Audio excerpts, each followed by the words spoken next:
Hello, what's up sa inyo mga katimak? Another day, another deliver na naman tayo. At ayun, nakakuha na rin pala tayo ng first booking natin. So dito natin siya pipick upin guys sa may kulay pulang gate na to. Bali ayan, lumabas na si sir at tinanong ko si madam, "Sir, dito ba daw nakatira si madam?" Sabi niya naman, "Yes sir, tawagan mo na lang." So ayan guys, tinawagan ko si madam at bigla na rin siyang lumabas. So ayan lang pala yung di-deliver natin, isang plastic lang. At syempre tinanong ni ma'am kung sino ang ating drop off location. Kaya sinabi ko kay madam ang pangalan ng drop off natin para hindi magkalituhan. So ayun, binigay na agad sa akin ni madam at sabi niya doon na daw yung bayad. So ayan, nilagay ko na agad sa bag natin para safety naman yung parcel, 'di ba? So maayos naman siya at ayun, ano ko na yung ating bag, sinarado ko na.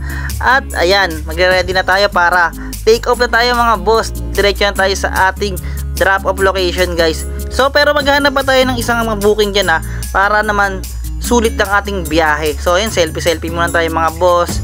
So ayun guys, ito pala ang pangalawang booking natin, kaso hindi ko na na-videohan yung kung paano ko na-pick up yung item. So dito ko siya di-deliver sa Balintawak.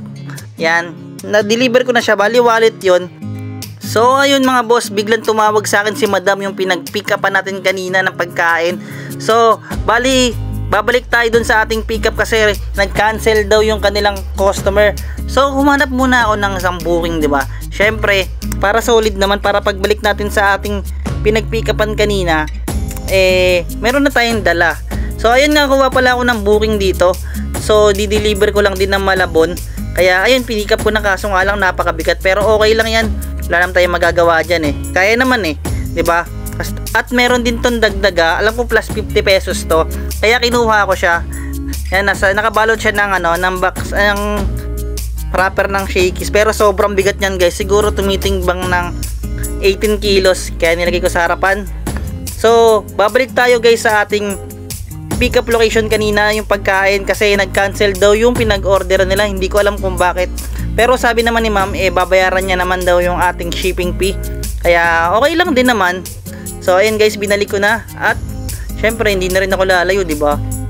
Kaya ayun, hinihintay ko lang si madam na lumabas. At syempre yung bayad din, di ba?